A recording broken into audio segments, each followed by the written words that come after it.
Hello good morning students, class +2 chemistry. देखिए, आज हम डिस्कस करेंगे केमिकल प्रॉपर्टीज़ के अंदर हमारा रिएक्टिविटी विद हाइड्रोजन। तो ये कहता है कि जब आपका 16 ग्रुप एलिमेंट्स की ऑक्सीजन फैमिली की आप रिएक्शन करवाते हो हाइड्रोजन के साथ में, तो आपकी किसकी फॉर्मेशन होती है? आपके हाइड्राइड्स की फॉर्मेशन होती है।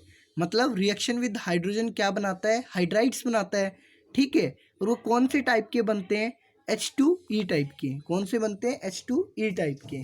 तो देखिए, जो आपका एलिमेंट होता है ऑक्सीजन, वो क्या बनाता है? आपका हाइड्राइड से H2O बनाता है। सल्फर H2E, हमने H2E बोला ना, तो H2 आएगा और साथ में उसके जो ऑक्सीजन फैमिली के मेंबर्स हैं उनको लगा दो, तो हाइड्रोजन सल्फाइड हो गया, हाइड्रोजन सिलीनियम हो गया, H2 टेरिलियम हो गया, हाइड्रोजन पोलोनियम हो गया। ठीक है। उसके बाद H2S को प्रीपेड किया जाता है आपका किप्स अपरेटस के अंदर। जो हाइड्रोजन सल्फाइड गैस होती है उसको हम लिक्विड फॉर्म के अंदर लेके आते हैं किप्स अपरेटस की हेल्प से।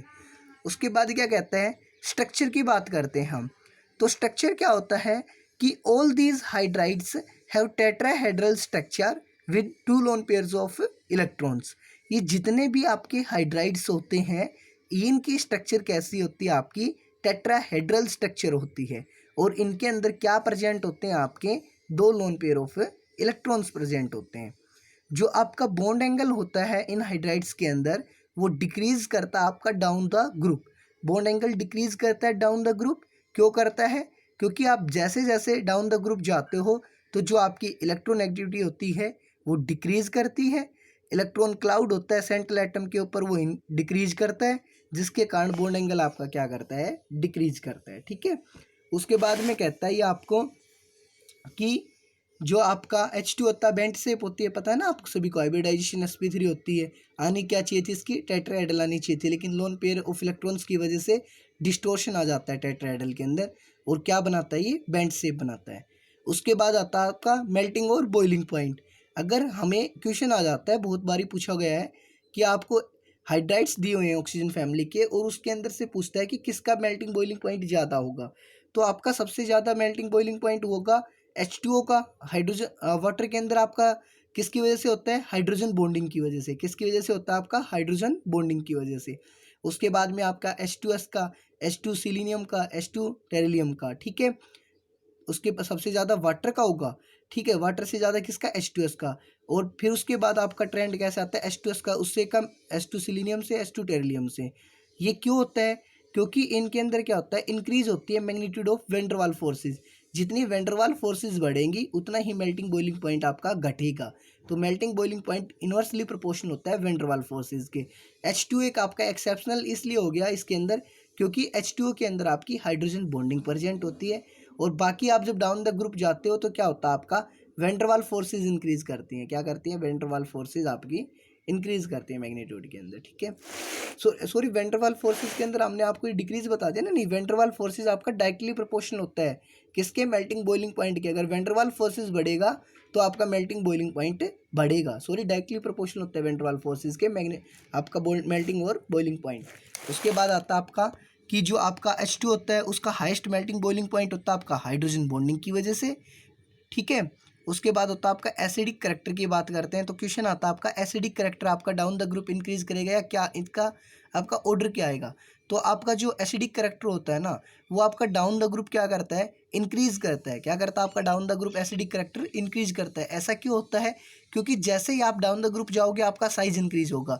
साइज इंक्रीज होगा तो आपकी जो बॉन्ड की स्ट्रेंथ होती है, जो बॉन्ड की ताकत है वो डिक्रीज होगी। बॉन्ड की ताकत डिक्रीज होगी तो आप उसके अंदर से हाइड्रोजन को आसानी से निकाल सकते हो, तो हाइड्रोजन आसानी से निकल जाएगा। और जो स्पेसीज आपकी हाइड्रोजन को रिलीज करती हैं उनको हम क्या बोलते हैं? एसिड बोलते हैं। ठीक है। उसके बाद आता है रिड्यूसिंग करेक्टर की बात करते हैं। रिड्यूसिंग करेक्टर का मतलब होता है जो खुद का क्या कर दे? रिड्यूसिंग करेक्टर होते हैं जो दूसरे का क्या करे? ऑक्सीडेशन करें। ठीक है। तो इनका क्या होता है कि डाउन द ग्रुप आप जाते हो तो रिड्यूसिंग करेक्टर इनका इंक्रीज करता है। ऐसा क्यों होता है? क्योंकि आप जैसे जैसे डाउन द ग्रुप जाते हो तो थर्मल स्टेबिलिटी डिक्रीज होती है। कैसे? थर्मल स्टेबिलिटी आपकी डिक्रीज होती है। ठीक है। तो थर्मल स्टेबिलिटी डायरेक्टली प्रोपोर्शनल होती है किसके? रिड्यूसिंग करेक्टर के।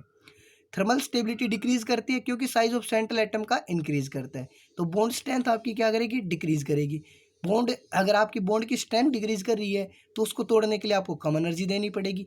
कम एनर्जी देनी पड़ेगी तो थर्मल स्टेबिलिटी आपकी क्या हो रही है, डिक्रीज हो रही है। थर्मल स्टेबिलिटी मतलब आपको उसको कितनी हीट दे के तोड़ते हो, ठीक है। तो जो आपका ऑक्सीजन और सल्फर होता है ना, वो करते हैं आपके form H2O2, hydrogen peroxide, hydrogen per sulphur, due to the their small size की वजह से। H2O2 इज स्टेबल, लेकिन H2S2 इज अनस्टेबल होता है आपका, ठीक है। H2O2 आपका एक स्ट्रॉन्ग ऑक्सीडाइजिंग एजेंट होता है, ठीक है। हाइड्रोजन पेरोक्साइड और हाइड्रोजन डाइसल्फाइड होता है वो, ठीक है। उसके बाद में आपका आता है कि जो सल्फर होता है वो फॉर्म करता है आपका सम हाइड्रोजन पॉलीसल्फाइड्स को, ठीक है, ये आप देख लेना। उसके बाद आते हैं आपकी reactivity of group 16 elements with oxygen, कि आपके जो 16 ग्रुप एलिमेंट होते हैं उनकी रिएक्शन कैसे होती है ऑक्सीजन के साथ में, एयर के साथ में। तो ऑक्साइड्स की फॉर्मेशन करेंगे ऑक्सीजन के साथ रिएक्ट करके आपके ऑक्सीजन फैमिली वाले मेंबर। तो क्या कौन से टाइप के ऑक्साइड बनाते हैं, EO2 और EO3 टाइप के ऑक्साइड्स बनाते हैं, EO2 और EO3 बनाते हैं। एलिमेंट आपके ऑक्सीजन फैमिली हो गए। डाइऑक्साइड मतलब EO2 की फॉर्म करेंगे, ट्राइऑक्साइड मतलब EO3 की फॉर्मेशन करेंगे। EO2 के अंदर क्या बनाता है, सल्फर डाइऑक्साइड बनाता है। ऑक्सीजन क्या बनाता है, ओजोन बनाता है, O3 बनाता है। सिलीनियम SiO2 बनाता है, टेरिलियम बनाता है, ठीक है, ये आप देखेंगे। उसके बाद क्या आता है आपका डाइऑक्साइड, ट्राइऑक्साइड की ज्योमेट्री की बात करते हैं। डाइऑक्साइड होते हैं उनकी ट्राइगोनल प्लेनर ज्योमेट्री होती है, शेप उनकी बेंट होती है, हाइब्रिडाइजेशन sp2 होती है। ट्राइऑक्साइड होती है उनकी ट्राइगोनल प्लेनर होती है, उनकी शेप ट्राइगोनल प्लेनर होती है, हाइब्रिडाइजेशन उनके अंदर भी कैसे होती है, sp2 होती है, ठीक है। उसके बाद SO2 सल्फर डाइऑक्साइड की प्रिपरेशन की बात करते हैं हम। तो क्या करते हैं कि जो आपका सल्फर होता है एसेट को ही फॉर्मेशन करता है, एसेट के अंदर एग्जिस्ट करता है। हम इसको जब रिएक्शन करवाते हैं ऑक्सीजन के साथ में तो 8 moles of sulphur dioxide form होते हैं आपके, ठीक है।